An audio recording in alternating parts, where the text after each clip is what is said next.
అంటే వానరుడు పుట్టుకతోనే వానరుడు. ఇక నరసింహ స్వరూపం అంటే రాక్షస సంహారం చేసినప్పుడు నరసింహుడిలాగా విజృంభించాడు. గరుత్మంతుడి స్వరూపం అంటే ఆయన వేగంలో ఎగిరేటప్పుడు గరుత్మంతుడు కూడా ఎందుకు పనికిరాడన్నారు. అందుకు గరుత్మంతుడి స్వభావం కూడా ఆయన చూపించాడు. అలాగే వరాహస్వామి స్వభావం కూడా చూపించాడు. వరాహస్వామి సముద్రంలో మునిగిపోయిన భూమిని ఉద్ధరించాడు. అలాగే హనుమత్స్వామి శోక సముద్రంలో సీతమ్మను ఉద్ధరించాడు. ఉద్ధరించడమే వరాహతత్వం. అది ఆయన పనులు అది చూపించాడు. హయగ్రీవ స్వామి అంటే సర్వవేదముల యొక్క మూర్తి, ఆయన జ్ఞానం. హనుమంతుడు కూడా అంత గొప్ప జ్ఞాని. అందుకే అక్కడ హయగ్రీవ లక్షణం చూపించాడు. అంటే ఒక మంత్రదేవత అవతరించినప్పుడు ఆ మంత్ర లక్షణాలు చూపిస్తాడు అనమాట. అలా హనుమంతుడు అంటేనే ఆపదుద్ధారకుడు, ఆపదల నుంచి ఉద్ధరిస్తాడు, కార్యసిద్ధి ప్రదాత. ఇలాగ హనుమంతుడి మంత్ర విశేషాలు సుమారు ఒక 27 మంత్ర విశేషాలు ఉన్నాయి. 27 మంత్రమూర్తులు సుందరకాండలో మనకు గోచరిస్తారు. ఆయన చేసిన పనుల్లో కనబడతారు. కానీ మంత్రదేవతలు అవతరించినప్పుడు మంత్ర లక్షణం వాళ్ళ చేతల్లో చూపిస్తారు. అందుకే మనం చేతలు వింటూ ఉన్నా చదువుతూ ఉన్నా ఆ మంత్రశక్తి మనకు వస్తుంది. అందుకే హనుమత్ కథ, రామకథ కేవలం ఒక ఉత్తమ పురుషుల కథ మాత్రమే కాదు, అది మనం పారాయణం చేయడం వల్ల మహిమను చూస్తున్నాం. మహిమ మంత్రం వల్ల వస్తుంది. అంటే ఆ మంత్రము అవతరించి చేసే పని వల్ల అది మనం చదువుతూ ఉండడం వల్ల మంత్రశక్తి ప్రభావం మనపై చూపించి మహిమ కనబడుతుంది. హనుమత్ స్వామి యొక్క జయంతి విషయంలో ఇటువంటి 2 భేదాభిప్రాయాలు ఉన్నాయి. అయితే ఈ మీమాంసల కంటే ఎవరు ఏది ప్రమాణంగా ఆ జయంతిని చేసినప్పటికీ వారికి ఆ ఫలితం లభిస్తుంది కనుక 2 చేసుకోవచ్చు కూడా, తప్పేం లేదు. అయితే పరాశర సంహిత మంత్రశాస్త్ర ప్రకారం మాత్రం వైశాఖ బహుళ దశమని స్వీకరిస్తాం. అంటే ఈరోజు మనం మాట్లాడుకుంటున్న ఇది దాని గురించే, అందుకే వైశాఖ బహుళ దశం మనం స్వీకరించామన్నమాట. అయితే హనుమత్ స్వామిని ఉపాసించడం, ఆయన నామాన్ని స్మరించడం, ఆయన కీర్తిని మనం స్తుతించడం, ఇవన్నీ ఒకవైపు అయితే హనుమంతుని వ్యక్తిత్వాన్ని పరిశీలించడం చాలా అవసరం. హనుమంతుడి వ్యక్తిత్వాన్ని మనం పరిశీలించినట్లయితే అది నేటి యువతకి చాలా ముఖ్యమైన అంశం. స్వామి వివేకానంద ఒక మాట అంటాడు అప్పట్లోనే, భారతీయ యువత హనుమంతుడిని ఆదర్శంగా తీసుకోవాలి అని. ఎందుకంటే ఒక పర్సనాలిటీ ఎలా ఉండాలి అనేది హనుమంతుడిలో చూడాలి. ముఖ్యంగా శారీరకంగా గొప్ప బలవంతుడు, అది కావాలి కదా. ఫస్ట్ ఫిజికల్ ఫిట్నెస్ చాలా ముఖ్యం, అది మన ఆదర్శంగా తీసుకోవాలి. దానికి తగ్గ క్రమశిక్షణ, ఉరికిన శరీరం బలంగా ఉండాలంటే సరిపోతుందా, దానికి తగ్గ క్రమశిక్షణ, యోగము అవన్నీ ఉండాలి. హనుమంతుడు ముందు శారీరక బలం, రెండవది బుద్ధి బలం. హనుమంతుడు గొప్ప జ్ఞాని. హనుమంతుడు మాట విని రామచంద్రమూర్తి ఆశ్చర్యపోతాడు, ఇతడు బాగా చదువుకున్నాడు, అనేన బహుధాశ్రుతం, అనేక జ్ఞానం శాస్త్రములు తెలిసి. అంటే మాట బట్టే అతను ఏం చదువుకున్నాడు చెప్పారంటే రాముడు ఇంకెంత గొప్పవాడో ఆలోచించండి. ఇక్కడ హనుమంతుడి మాట బట్టి ఇతడు 4 వేదాల్లో నిష్ణాతుడు, సర్వశాస్త్రముల్లో పారంగతుడు, రాజనీతి తెలిసినవాడు అని అప్పుడే రాముడు పోల్చుకున్నాడు. హనుమంతుడు ప్రతి ప్రవర్తనలో అతని జ్ఞానం కనబడుతుంది. అందుకే సీతమ్మతో హనుమంతుడు మాట్లాడుతూ ఒకటి అంటాడు, హనుమానతి విఖ్యాతో లోకే స్వేనైవ కర్మణ, నా పనుల వల్ల నాకు హనుమంతుడిని పేరు వచ్చిందమ్మా అన్నాడు ఆయన. అంటే హనుమాన్ అంటే జ్ఞానవాన్ అని అర్థం, గొప్ప జ్ఞాని, గొప్ప మాటకారి అని అర్థం. హను అంటే దవడలు, మంచి దవడలు ఉన్నవాడంటే గొప్పగా మాట్లాడతాడని అర్థం.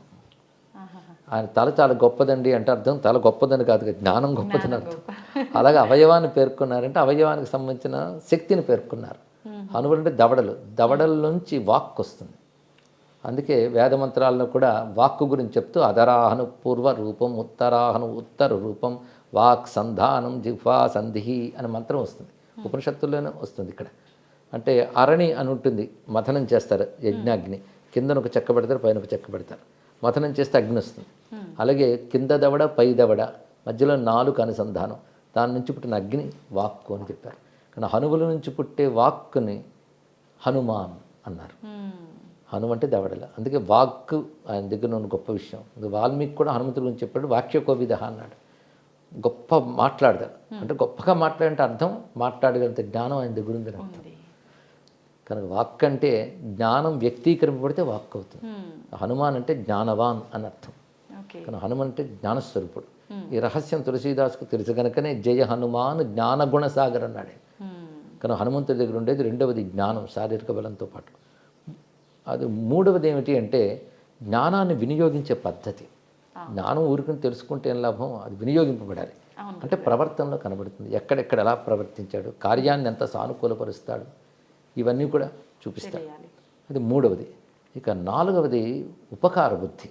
హనుమంతుడు ఏది తన కోసం చేసుకోలేదు. రాముడిని ఆశ్రయించిన వాళ్ళందరూ వాళ్ళ ప్రయోజనాలు రాముడి నుంచి పొందారు, కానీ హనుమంతుడు ఏది ఎవరిని అడగలేదు, పొందలేదు, తాను అందరికి ఇచ్చాడు. అదే మెచ్చుకున్నాడు వివేకానంద. మనలో అటువంటి ఉపకార బుద్ధి, త్యాగ బుద్ధి ఉండాలి. లోకక్షేమం కోసం పనిచేశాడు ఆయన. రామకార్యం అంటే లోకక్షేమమే. పైగా ఇన్ని ఉంటూ కూడా అహంకారం ఎక్కడ లేదు హనుమంతుడి దగ్గర. దాన్ని రామదాసుడిని అత్యంత వినయంగా ప్రకటించుకున్నాడు. అన్ని గొప్ప లక్షణాలు. అలాంటి లక్షణాలు 8 తీసుకుని హనుమంతుడు 8 లక్షణాలు చెప్పారు మన వాళ్ళు. బుద్ధిర్బలం, యశోధైర్యం, నిర్భయత్వం, అరోగత, అజాడ్యం, వాక్పటుత్వంచ హనుమత్ స్మరణాత్ భవేత్ అన్నారు ఇక్కడ.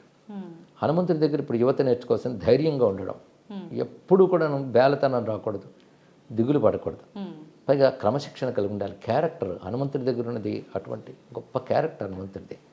బ్రహ్మచారి అని అంటారు. దీనితో ఆంజనేయ స్వామి వారు ఎటువంటి నిగ్రహ సంపన్నుడు, విద్యావంతుడు, ఇలాంటి మనం వింటూ ఉన్న చదువుతూ ఉన్న మనలో క్యారెక్టర్స్ తప్పకుండా డెవలప్ అవుతాయి. ఎందుకంటే రోల్ మోడల్స్ అంటారు వీటిని. నేను చాలా కాలం ప్రవచనాలు మాట చెప్పేవాడిని.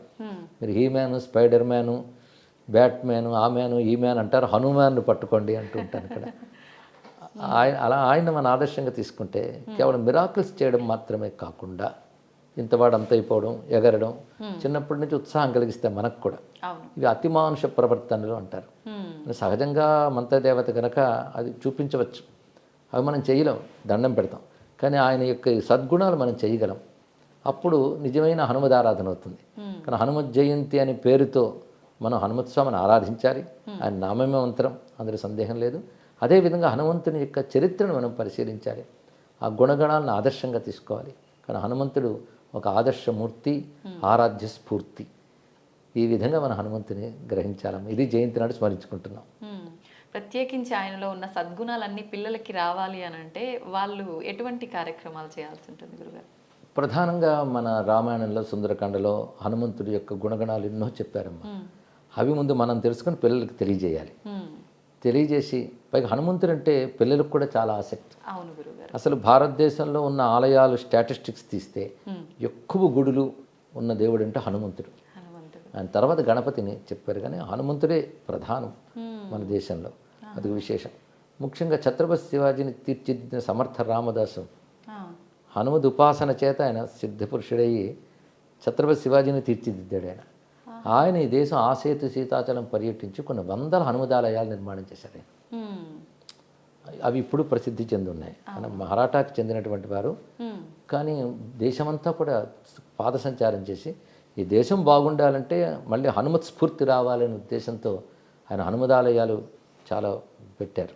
అది కూడా మనకు పెద్ద కారణమైంది. రెండవది మళ్ళీ తులసీదాస్, అక్బర్ కాలం నాటివాడు తులసీదాస్. అంటే తులసీదాస్ తర్వాతే సమర్థ రామదాస్ గారు, కానీ తులసీదాస్ స్ఫూర్తి ఆయనకున్నది. తులసీదాస్ అయితే హనుమంతుని సాక్షాత్కారం పొందినవాడు. దాని చోటు కాశీలో నేటికి సంకటమోచన హనుమాన్ మందిరం ప్రసిద్ధి. ఆయనకి హనుమంతుడు కనబడ్డ చోటు. ఆయన హనుమాన్ చాలీసా ప్రసిద్ధి లోకంలో తులసీదాస్ గారు రచించిందిగా. ఇంకా సంకటమోచన హనుమాన్ స్తోత్రం, హనుమాన్ బహు చాలా రచాడు. ఇవన్నీ ఆయన అనుభవాలు, హనుమంతుడి ద్వారా ఆయన పొందిన అనుభవాలన్నీ కూడా. ఆ కాలంలో మరింత వ్యాప్తి చెందింది హనుమదారాధన. పైగా కలువు కపిహి అని శాస్త్రం చెప్తుంది. కలియుగంలో మనల్ని అనుగ్రహించేటువంటి గొప్ప దైవం హనుమంతు స్వామి అంటారు. పైగా హనుమంతుడు నేటికి ప్రత్యక్ష దైవం. నేటిగా హనుమంతుడు ఉన్నాడనే మనకి పురాణాలన్నీ చెప్తున్నాయి. హిమాలయాల్లో బదరికాశ్రమ ప్రాంతాల వద్ద గంధమాదన పర్వతం హనుమంతుడి యొక్క చోటు. త్రేతాయుగంలో అక్కడ రాముడు అవతారం చాలించిన తర్వాత హనుమంతుడు అక్కడే ఉన్నాడు.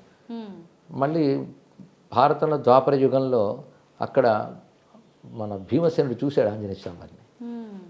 ఇప్పటికీ హనుమంతుడు గంధమాదన పర్వతంలోనే ఉన్నారు. ఆయన యోగ స్వరూపం గనక మామూలు నేత్రాలకు గోచరించారు, సిద్ధ భూముల్లో దర్శనమిస్తాడు తప్పకుండా. పైగా హనుమంతుడు సాక్షాత్ రుద్రస్వరూపుడు కనుక ఈశ్వర లక్షణాలు అనుకున్నాయి కాబట్టి మనం ఎక్కడ స్మరించినా ఆయన అనుగ్రహిస్తాడు. అంతేకాదు రామచంద్రమూర్తి అవతారం చాలించేటప్పుడు తనతో మసలిన వాళ్ళందరికీ కూడా ఆయన ఉత్తమ గతులు ఇచ్చాడు, సరియు నదులకు ప్రవేశింపజేసి. హనుమంతుడిని మాత్రం రానివ్వలే. ఎందుకంటే నువ్వు చిరంజీవి అయ్యా, ఉండాలి ఇంకా నువ్వు అన్నాడు. అది నీకున్నటువంటి వరం, అది నువ్వు చిరంజీవి, నువ్వు ఉండాలి అంటే హనుమంతుడు మాట అంటాడు, ఎంతకాలం నీ కథ భూమి మీద ఉంటుందో అంతవరకు నేను కూడా ఉంటానని చెప్పాడు. రామకథ ఇంకా ఉంది కనుక హనుమంతుడు ఇంకా ఉన్నాడు. అందుకే మన ప్రసిద్ధిగా ఎత్ర ఎత్ర రఘునాథ కీర్తనం తత్ర తత్ర కృతమస్తకాంజలి ఉంది. ఎక్కడెక్కడ రామకథ చెప్పబడుతుందో అక్కడ హనుమంతుడు ఉంటాడు ఏదో రూపంలో అని మన వాళ్ళ నమ్మకం, కొందరికి అనుభవం. ఓకే. అందుకే హనుమంతుడు నేటికి ఒక రూపంతో ఉన్నాడు, అనేక రూపాలతో గోచరిస్తుంటాడు కనుక ఆయన ప్రత్యక్ష దైవం అని అంటారు. ఈ యుగంలో తొందరగా అనుగ్రహించగలిగే శక్తి హనుమద్ ఆరాధనలో మనకు కనబడుతుంటుందమ్మా. అందుకే హనుమత్ జయంతికి అంత ప్రాధాన్యం. దేశమంతా చేస్తారు. సింధూర పూతలు, తమ్ములపుటాకు పూజలు, ఇవన్నీ కూడా పూజా విధానాల్లో హనుమంతుడికి ప్రీతిపాత్రమైనవని మంత్రశాస్త్రం మనకు చెప్తోంది. సుదర్శన సంహిత, అగస్త్య సంహిత, పరాశర సంహిత లాంటి మంత్రశాస్త్రాల్లో హనుమన్ మూర్తుల గురించి చాలా వర్ణించారు. హనుమన్ మంత్రాలు చాలా ఉన్నాయి.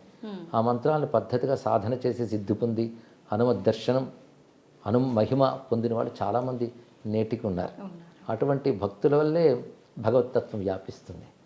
అలాగే వ్యాపించింది కనుక ఇప్పుడు దేశమంతా ఈ జయంతులు, ఉత్సవాలు చక్కగా చేసుకుంటున్నారు. అయితే గురువుగారు, మామూలుగా మనము ఏది తీసుకున్నా ప్రతి ఒక్క భగవంతుని కూడా ప్రసాదంగా పెడుతుంటాం. కానీ హనుమంతుల వారిని చూసుకుంటే వడలు ప్రసాదంగా నివేదన చేయకుండా మాల రూపంలో వేస్తూ ఉంటారు. ఎందుకని గురువుగారు?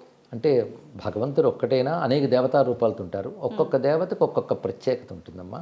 వాళ్ళకి నివేదించే పదార్థాలు, వాటికి విశేషాలు ఉంటుంటాయి. ఉదాహరణకి గణపతికి ఉండ్రాళ్ళు, సూర్యనారాయణకి పాయసం, ఇలా చెప్తారు. హనుమంతుడికి ఈ వడలు, అరటిపళ్ళు ఇవి చాలా ప్రసిద్ధి. ఇది మాలగా వేసి అలంకారంగా కూడా వేయడం ఏంటంటే మాల అనంతత్వానికి సంకేతం. అందుకు అది మాలగా సమర్పించుతూ అని మనం పరిమితంగా ఇచ్చినా అపరిమితంగా భావించాలనే ఉద్దేశంతో ఈ మాలా సమర్పణం కూడా చేస్తారు. ఓకే. అయితే గురువుగారు, ఇప్పుడు హనుమంతుల వారిది హనుమాన్ చాలీసా అయితే ఏంటి, చరిత్ర కూడా మీరు చదవమని చెప్పారు. ఇవి చదవాలి అని అంటే ప్రత్యేకమైన రోజు లేదంటే నియమాలు ఏమైనా పాటించాల్సి ఉంటుందా? మామూలుగా చరిత్ర చదువుకోవడం ఏ రోజైనా చదువుకోవచ్చమ్మా. వారిని నిరంతరం భావించవచ్చు. హనుమంతుడు మరొక విశేషం ఏంటంటే గ్రహబాధలు పోగొట్టే దేవతల్లో హనుమంతుడు, గణపతి ఇద్దరిని ప్రధానంగా చెప్పుకోవాలి. అందులో శనిగ్రహం, ఈ శని సంబంధమైన బాధలు ఉంటూ ఉంటాయి కదా, ఏలినాటి శని, అర్ధాష్టమ శని, ఇలాంటివి ఉన్నటువంటి వారిని నిగ్రహించాలంటే హనుమదారాధన చాలా విశేషంగా పనిచేస్తుంది అని పెద్దలు చెప్తూ ఉంటారు. దానికి కొన్ని కథలు కూడా చెప్తారు. శనిని నిగ్రహించడం హనుమంతుడి గొప్పతనం ఏమిటనేది. పైగా ఆయన పుట్టింది శనివారం. అందుకే శనివారం ఈ శని సంబంధమైన దోషాలు ఏమైనా జాతకాలను ఉంటే హనుమదారాధన చేసి, ఉదాహరణకు హనుమాన్ చాలీసా పారాయణ చేసుకోవడం, సింధూరం పెట్టుకోవడం, ఇలాంటి చేసినట్లయితే తప్పకుండా ఆ శనిగ్రహ జనితమైన దోషాలు తొలగుతాయని పెద్దలు చెప్తారు. ఎందరికి అనుభవం కూడా. మంగళవారం, శనివారం ఆయనకి ప్రధానంగా ప్రీతిపత్రంగా చెప్తారు. ఓకే. ఎక్కువగా అంటే ప్రతి ఒక్క దైవానికి కూడా ఒకటే రోజు ఏదో ఒకటి పర్టికులర్ వారం అనేది ఉంటుంది కదా గురుగారు, ఎందుకని హనుమంతుల వారికి 2 వారాలు, మంగళవారం, శనివారం? సాధారణంగా ఆయన శనివారమే జన్మించాడు కనుక శనివారమే ప్రధానం. కానీ కుజగ్రహ దోషాలు పోగొట్టడంలో కూడా ఆయన గొప్పవాడు కనుక అది మంగళవారం ఆరాధన చెప్తున్నారు. ఓకే. గురుగారు, చాలామంది హనుమంతుల వారిని పూజించాలి అని అంటే మీరు చెప్పినట్టుగా ఇట్లాంటి శని బాధలు ఇలాంటివి ఉన్నవాళ్ళు హనుమంతుల వారి చుట్టూ ప్రదక్షిణలు చేస్తే బాగుంటుంది, మనం అనుకున్న కోరికలు తీరుతాయి, ఇలాంటి దోషాలు పోతాయి అంటుంటారు. నిజంగా అది నిజమే అంటారా? చాలామందికి అనుభవం అమ్మ. అందుకే అవి తీసిపారేయడానికి లేదు, చేసిన వాళ్ళకి లభిస్తున్నాయి. నా కోరిక ఏంటంటే అక్కడితో ఆగిపోకూడదు. ఎందుకంటే ప్రతివాడికి గ్రహబాధలు ఉంటే తొలగాలి, ఆనందంగా ఉండాలనుకుంటారు, చెయ్యొచ్చు. కానీ దానికంటే ముందు వ్యక్తిత్వం బాగు చేసుకోవాలి, క్యారెక్టర్ బాగు చేసుకోవాలి, ఉత్తమ వ్యక్తులుగా తయారవ్వాలి. ఆ కోణంలో హనుమంతుడిని ఆరాధించాలి. కేవలం మహిమల కోణంతోనే కాకుండా హనుమంతుడి వ్యక్తిత్వాన్ని చూసి అంత గొప్పవాళ్ళం మనము కావాలని, ఎప్పుడైనా ఒక మనకి ఐడియల్గా ఒక వ్యక్తిని కానీ ఆరాధిస్తుంటే మనకు ఆ లక్షణాలు వస్తూ ఉంటాయి. అందుకే హనుమద్ ఆరాధన వల్ల మనం ఇలాంటి సత్స్వభావాలు, మంచి గుణాలు అలవరుచుకుంటే అది నిజమైన హనుమద్భక్తి అనిపించుకుంటుందమ్మా. అది రావాలి. అది రావాలని మనం హనుమంతుని ప్రార్థిద్దాం. అవును గురుగారు, తప్పకుండా.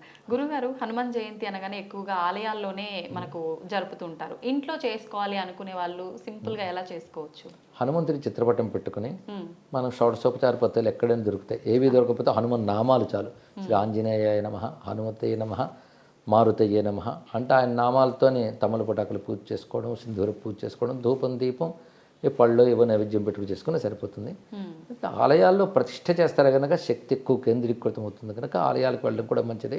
ఇంట్లోనూ చేసుకోవాలి, ఆలయాలకి వెళ్ళాలి. గురుగారు లాస్ట్లో ఇంకొక చిన్న సందేహం. హనుమంతుని వారి ఎదురుగా నించొని నమస్కారం చేసుకోకూడదు, ఆయన్ని తాకకూడదు అంటుంటారు. ఇదంతా నిజమే అంటారా? అవేమీ లేవమ్మా. ఏమీ లేవు. తాకడం అంటే ఆలయాల్లో గర్భగుడిలో పెట్టినప్పుడు ఆ మంత్ర నియమాలు ఉంటాయి కనుక మనం దూరం నుంచి నమస్కారం చేసుకుంటాం. ఏ దేవతకి ఎదురుగా ఉండి నమస్కరించకుండా పక్కకు పెట్టడం వినయంతో కూడినటువంటి అంశం అమ్మా. ఓకే, నిజంగా చాలా చక్కటి వివరణ గురుగారు. కృతజ్ఞతలండి. ధన్యవాదాలమ్మా. నమస్కారం.